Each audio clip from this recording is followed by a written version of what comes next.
नमस्कार, मैं हूं Rakesh Rao, design sense software technologies Bangalore से। और इस वीडियो में मैं आपको ब्रिक्सकैट की जो करंट लाइसेंसिंग पॉलिसी है और जो लाइसेंसिंग पॉलिसीज में चेंजेस हुई है उसके बारे में बताना चाहता हूं। इसी के साथ मैं आपको कुछ टर्मिनोलॉजी के बारे में भी बताना चाहता हूं जो आप लोगों को अच्छी तरह से समझना आवश्यक है, क्योंकि इससे क्या है कि कई मिसअंडरस्टैंडिंग और गलतफहमियां हो जाती है यूज़र्स के मन में। और इसके दौरान यूज़र्स हमें पूछते हैं कि ऐसा क्यों हुआ हो या ऐसा क्यों हम नहीं कर सकते। तो ये थोड़ा सा मैं आपको क्लैरिफाई आज करना चाहता हूँ। जब आप ब्रिक्सकैट खरीदोगे तो आपको एक लाइसेंस की दिया जाएगा, जो आपको लाइसेंस मैनेजर के अंदर डाल के आप अपना लाइसेंस एक्टिवेट करते हैं। जब आपका लाइसेंस एक्टिवेट हो जाता है तो वो सर्वर पे रिकॉर्ड होगा कि आपने जो लाइसेंस ख़रीदा है वो आपने एक्टिवेट कर दिया है। पहली बार जब आप ब्रिक्सकैट खरीदोगे तो आपका 1 साल का मेंटेनेंस या AMC इंक्लूडेड होता है। इस AMC पीरियड के दौरान आपको किसी भी टाइम आपको लाइसेंस एक सिस्टम से दूसरे, दूसरे से तीसरे, तीसरे से चौथे इस ऐसे ट्रांसफ़र कर सकते हैं लाइसेंस। लेकिन ये ट्रांसफ़र का प्रोसीजर जो होता है उसको डीएक्टिवेशन और रीएक्टिवेशन के नाम पे पहचाना जाता है। लाइसेंस ट्रांसफ़र आपको ब्रिक्सकैट के अंदर से ही करना है, या आपको कोई पोर्टल से या कस्टमर अकाउंट से नहीं करना है। ब्रिक्सकैट के अंदर हेल्प मेनू में एक ऑप्शन है जिसे लाइसेंस मैनेजर के नाम से आप वहाँ पे आइडेंटिफाई कर सकते हैं। इसको आप क्लिक करके मॉडिफाई लाइसेंस पे जाके आपका जो लाइसेंस है उसको आप डीएक्टिवेट कर सकते हैं। डीएक्टिवेशन करने के बाद आपको एक क्लियर कट वहाँ से एक मैसेज आएगा कि डीएक्टिवेशन सक्सेसफुल। और डीएक्टिवेशन करने के लिए आपको इंटरनेट के साथ कनेक्टेड रहना ज़रूरी है। ये जो कंफर्मेशन मैसेज जो है वो मैसेज मिलने के बाद ही आप कंफर्म हो सकते हैं कि आपका डीएक्टिवेशन हो गया है। इसके बाद अगर आप आपके कस्टमर अकाउंट पे लॉगिन करके, जो www.brixis.com पे अवेलेबल है, वहाँ पे आप आपके लाइसेंसेस के सारे एक्टिवेशंस देख सकते हैं। और अगर आपने अभी डीएक्टिवेट किया है लाइसेंस तो वहाँ भी वो रिकॉर्ड होगा कि डीएक्टिवेट हो गया है और ये लाइसेंस अब फ्री है। एक बार डीएक्टिवेट हो गया सक्सेसफुल तो आप वो लाइसेंस दूसरे जगह पे रीएक्टिवेट कर सकते हैं। मतलब आप ब्रिक्सकैट चाहे एक लाइसेंस खरीदो या जो भी लाइसेंसेस खरीदो, ब्रिक्सकैट आप जितने भी जगह चाहे आप इसको इंस्टॉल कर सकते हैं, लेकिन आपका एक्टिवेशन होगा सिर्फ जितने ही बार जितना आपने ख़रीदा है। तो ये प्रोसीजर जो मैंने अभी बताया है ये है डीएक्टिवेशन और रीएक्टिवेशन। तो इससे आप एक सिंगल लाइसेंस आपके ऑफिस में कोई भी कंप्यूटर पे चला सकते हैं नॉन साइमल्टेनियस बेसिस पे, मतलब एक साथ नहीं, लेकिन डीएक्टिवेट और रीएक्टिवेट करके।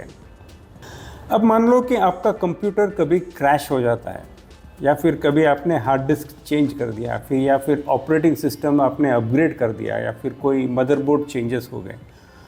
आपके जो सिस्टम में जो भी सॉफ्टवेयर या हार्डवेयर के चेंजेस आप करने जा रहे हैं उसके पहले आपको लाइसेंस डीएक्टिवेट करना ज़रूरी है, क्योंकि इसके वजह से, ये हार्डवेयर चेंजेस के वजह से या सॉफ्टवेयर चेंजेस के वजह से, ये ऑपरेटिंग सिस्टम के अपग्रेड के वजह से हो सकता है कि आपका लाइसेंस कहीं ऑटोमेटिक अनरिकॉग्नाइज्ड हो। मतलब सडनली आप एक सुबह आप पता नहीं देख लेंगे कि आपका ब्रिक्सकैट नहीं चल रहा है, तो इसका वजह हो सकता है कि आपके सिस्टम में कुछ हार्डवेयर चेंजेस या सॉफ्टवेयर चेंजेस हो गए होंगे। तो ऐसे कोई भी चेंजेस करने से पहले ये आपका फ़र्ज़ है कि आपको लाइसेंस डीएक्टिवेट करना है। और ये सिर्फ ब्रिक्सकैट का रूल नहीं है, बाकी जो सॉफ्टवेयर है मार्केट में, कैट सॉफ्टवेयर हो या कोई भी डेस्कटॉप सॉफ्टवेयर जो, उनमें सब यही रूल चलता है कि कोई भी अगर मेजर हार्डवेयर चेंजेस के पहले आपको डीएक्टिवेट करना ज़रूरी है। इसके बावजूद भी अगर आपको डीएक्टिवेट करने का मौका नहीं मिला, मान लो कि टोटल आपका हार्ड डिस्क क्रैश हो गया और या फिर कंप्यूटर खुल ही नहीं रहा है, तो आपको हार्ड डिस्क चेंज ही करना पड़ा या कोई और सिस्टम लेना पड़ा, या फिर आपकी कंप्यूटर चोरी हो गई या कुछ भी हो सकता है। आपके पास अगर सिस्टम का एक्सेस नहीं है तो फिर आपको एक ही ऑप्शन बचता है, इसको कहते हैं रिवोक। तो मैं आपसे ये विनती अभी करना चाहता हूँ कि ये जो डीएक्टिवेशन, रीएक्टिवेशन और रिवोक, ये 3 टर्मिनोलॉजी है, तो इसको आप अच्छी तरह समझ लो। रिवोक लास्ट रिजॉर्ट ऑप्शन है, मतलब आपके पास अगर कोई और ऑप्शन नहीं है तब ही आप इसको रिवोक कर सकते हैं, और इसके कुछ लिमिट्स हैं। ये रिवोक आप मान लीजिए कुछ आपके लाइफलाइन की तरह ये है, तो ये आपको 2 ऑप्शंस या 2 लाइफलाइन यहाँ पे ब्रिक्सकैड लाइसेंस में अवेलेबल है आपको। तो आप रिवोक सिर्फ 2 बार कर सकते हैं, मतलब आप आपके कस्टमर अकाउंट में जाके आप आपके लाइसेंस को वहाँ पे सिलेक्ट करके वहाँ एक रिवोक का ऑप्शन आपको मिलेगा। तो रिवोक करते वक्त आपको ये भी पूछा जाएगा कि आप रिवोक क्यों कर रहे हैं, और ये भी छोटा सा मैसेज वहाँ आपको दिखेगा कि आप रिवोक करने से पहले डीएक्टिवेट करने की कोशिश करो। चलो मान लिया कि जैसे मैंने कहा आपका कंप्यूटर क्रैश हो गया, डीएक्टिवेट का ऑप्शन नहीं है, तब तो आपके पास कोई ऑप्शन नहीं बचता है कि आपको रिवोक करना है। जब कोई पहली बार ब्रिक्सकैड खरीदता है तो मेंटेनेंस पीरियड में आप 2 रिवोक के बाद आपको तीसरा रिवोक अगर चाहिए तो वो पॉसिबल है। आप बैकएंड में एक मेल डाल दो तो वहाँ से आपको हेल्प कर देंगे। लेकिन मेंटेनेंस के बाद अगर आपने आपका ब्रिक्सकैड अपग्रेड नहीं किया और आपने 2 रिवोक्स जो थे आपके पर लाइसेंस उसको ऑलरेडी इस्तेमाल किया है, तो आपको तीसरा रिवोक बैकएंड से नहीं मिलेगा। ब्रिक्सिस से कोई बैकएंड सपोर्ट नहीं मिलेगा अगर आप मेंटेनेंस में नहीं हैं। इसीलिए हम आपसे अक्सर कहा करते हैं कि आपको मेंटेनेंस प्लान या एएमसी लेना आपके लिए बहुत फ़ायदेमंद है। ये आपके लिए बहुत लॉन्ग टर्म में बहुत यूज़फुल होगा। इसमें आपका कॉस्ट, रनिंग कॉस्ट यानी जो ब्रिक्सकैड का कॉस्ट ऑफ ओनरशिप है वो भी कम होगा, और आपको ये रिवोक, डीएक्टिवेट, रीएक्टिवेट वाला झंझट से भी आप बच जाएंगे। मान लो आपने 1 साल में आपके यहाँ बहुत पावर फ्लक्चुएशन हुई और आपको 3 बार आपका सिस्टम क्रैश हो गया, तो आपको सिर्फ मेंटेनेंस के वजह से आपको सपोर्ट मिल सकता है इस केस में, और आप मेंटेनेंस में अगर नहीं है तो आपको सपोर्ट नहीं मिलेगा। और ये रूल हमने नहीं बनाया है, ये रूल ब्रिक्सिस की तरफ से है और ये ग्लोबली एप्लीकेबल रूल है। मतलब चाहे आप इंडिया में लो या फिर दुबई में या फिर जर्मनी में, ये हर जगह ये रूल एप्लीकेबल है। ये कोई नया रूल नहीं है जो हमने इंडिया के लिए बनाया है। तो इसीलिए मैं आपको ये वीडियो के थ्रू ये मैसेज देना चाहता हूँ कि मेंटेनेंस लेना बहुत ही इम्पॉर्टेंट और ज़रूरी चीज़ है, और मेंटेनेंस के बहुत सारे फ़ायदेमंद बेनिफिट्स आपको मिल जाएंगे।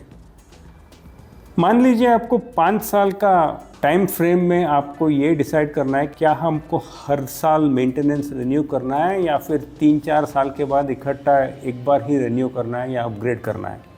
अब 3-4 साल के बाद अगर आप अपग्रेड करोगे तो आपका टोटल कॉस्ट जो है वो लगभग 60 से 80% तक आ जाएगा आपका फुल प्राइस का। इसके जगह अगर आप रिन्यूअल करते हैं ऑन ए ईयरली बेसिस तो आपको पर ईयर का जो कॉस्ट आएगा वो 20 से 25% के आसपास आएगा। तो अभी आप हिसाब लगा के देख सकते हैं कि रेगुलर मेंटेनेंस न लेने से और 3-4 साल के बाद अपग्रेड करने से आपको इकट्ठा वही पैसा देना पड़ेगा जो आपने मेंटेनेंस अगर आप दे रहे थे, तो मेंटेनेंस में आपको इस चीज़ की बहुत सुविधा मिल जाएगी और बैकएंड से ये सपोर्ट भी मिल जाएगी। और मोस्ट इम्पॉर्टेंट चीज़ है कि आपको मन की शांति मिल जाएगी कि जब चाहो मुझे बैकएंड से कुछ सपोर्ट मिल सकता है इस केस में। तो इसीलिए मैं कह रहा हूँ कि मेंटेनेंस लेना बहुत इम्पॉर्टेंट चीज़ है, और ये चीज़ एक, जैसे मैं तो समझता हूँ कि एक इंश्योरेंस की तरह है, तो हर बंदे को ये लेना ही चाहिए। स्पेशली अगर आप रेगुलर यूज़ कर रहे हैं, कंटिन्यूस यूज़ कर रहे हैं, आपकी कंपनी ब्रिक्सकैड के ऊपर आपके कोर डिज़ाइन पर निर्भर है, तो आपको ये मेंटेनेंस से काफ़ी यूज़ होगा। मैं उम्मीद करता हूँ कि जो मैंने आपको अभी बताया ये आपकी समझ में आ गई है, ख़ास करके ये जो डीएक्टिवेट, रीएक्टिवेट और रिवोक के जो डेफिनेशंस हैं। एक और चीज़ ये है कि कुछ लोग हमें कहते हैं कि मैंने तो सॉफ्टवेयर अनइंस्टॉल कर दिया, अनइंस्टॉल करने से लाइसेंस डीएक्टिवेट नहीं होता है। तो अनइंस्टॉल करने से आपका काम नहीं होता है। आपको अगर लाइसेंस बचाना है, लाइसेंस को सही तरह से मैनेज करना है, तो आपको डीएक्टिवेट करना ही है। डीएक्टिवेट के बाद दूसरे सिस्टम में रीएक्टिवेट करना ही है। तो इसीलिए मैं आपको फिर से रिपीट कर रहा हूँ कि आपके ऑफिस में अगर 5-6 कंप्यूटर है और आपने सिर्फ 1-2 लाइसेंस खरीदा है, आप 5 कंप्यूटर में ब्रिक्सकैड इंस्टॉल कर सकते हैं। एट ए टाइम आप 1 या 2 जगह जितना आपने लाइसेंस लिया है एट ए टाइम अपने सिस्टम्स पे आपको यूज़ कर सकते हैं। लेकिन डीएक्टिवेट रीएक्टिवेट के थ्रू कितने बार भी आप लाइसेंस शेयर कर सकते हैं आपके यूज़र्स के between. Thank you for watching this video, और अगर आपके पास कुछ सवाल हो तो ज़रूर मुझे कॉन्टैक्ट कीजिएगा। धन्यवाद।